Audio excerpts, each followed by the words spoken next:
Welcome back. The 5th season of The Passion and the Cross is returning, and joining me today to tell us more about it is Brent Grosvenor and Mark Dittmerson. Thanks for being here. Thank you. Good to be with you. Yeah. So tell us about, what this is all about and, why you guys put this production on.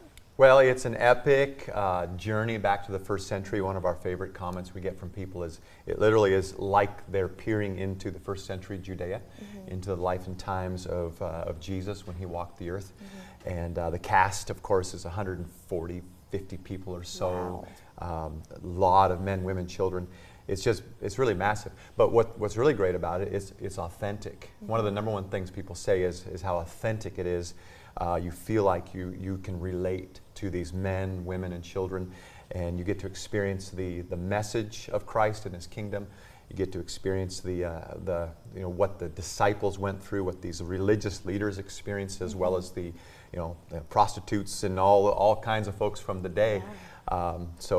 Yeah. You really relate to them. It's like, wow, they're from 2,000 years ago, and yet this message is for us today. Yeah, for sure. Talk about your characters and who each of you are. I play Simon Peter. This is my 3rd year playing this role. It's my 5th year in the Passion, 3rd year playing the role of Simon Peter. Brent said people relate to the show. I think a lot of people relate to my character because he's someone who is very bold and has really good intentions. His heart's in the right place, but sometimes says things and does the exact opposite.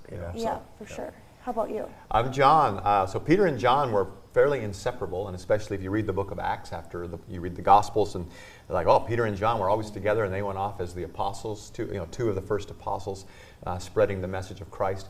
And so we were both fishermen. We both have brothers who were also one of the 12 disciples. But Peter and John. So I'm John the disciple, Simon Peter, and then we became two of the world's first apostles. Went out and changed the world. Yeah. What's your favorite part of this production and what you hope people gather from it?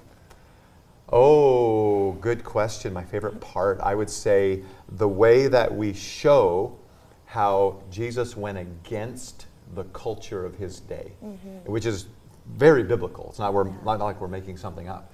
The way that he incorporated women and children, which was just kind of an unusual thing at the time. There's so many things like that where you get to see the things or hear the things from the Gospels that the average person doesn't know. Yeah. We get a lot of folks that come to the show and they sit there and they're like, is this in the Bible? Did this happen? We've had people shocked that Jesus stepped out of the tomb. And I'm like, doesn't everyone know that in America? But they really don't. There's so many people that don't. That's awesome. Yeah, and the show itself, it's very serious, it's very real, and it's also, there's some really fun stuff. The kids scene is amazing, and that's one of my favorite parts of the show. It's just a lot of fun, but it's a great production. That scene with the children, which nobody's expecting. There's about 60 kids for a 14-minute scene that reenact the parable of the king's banquet he's having for his son, the wedding banquet, and very famous parable. But you get to see this reenacted with acting and singing. It's very complicated, and these kids pull it off like they're a bunch of Broadway actors. Wow! And that scene right there, we could sell tickets to. You'll laugh, you'll cry, you'll be so stirred. And when you hear the girl sing the ballad, "You are invited," to the banquet for the king's son. Everybody knows what he's saying. And at Jesus, at the end of the show, he mirrors the same dialogue as the king in that parable. So there's a lot of things that you don't expect in a passion show. People have seen lots of passion plays and musicals, but this is an original, fresh take on the life and times of Jesus. Wow, it looks so impactful. Wow. Good. Just all of it. Talk about, you have a lot of shows and options for people to go see this. When are those? We open tomorrow night, so April 11th, 7 p.m.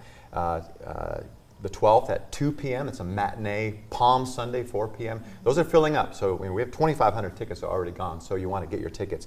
And then Holy Week, Wednesday, Thursday, Friday at 7 p.m. Good Friday will fill up pretty fast. And then the last show is Easter Saturday at 2 p.m. Plenty of time to come. It will sell out, I promise you. So get your tickets soon, and you still have time to make your pies and make your food and get ready for Easter Sunday. Yeah. How can people get their tickets then, too? Go to thepassionmusical.com. Awesome. Pretty easy, thepassionmusical.com. You'll see the phone number for the box office, which is run by the Washington Pavilion. And you can call them up, or you can click there, buy tickets, and click your seats and pick your favorite seat. Awesome. It's stunning. If you haven't seen it, I promise you it will take you by surprise. Oh, yeah. And some people come 4 or 5 times. They come several times a year. Wow. Yeah. So exciting. It's Thanks for really being moving. here. You'll get something new out of it every time. Perfect. Thanks for being here, guys. Thank you. you. Thanks for having us. Stick around. We have more after the break.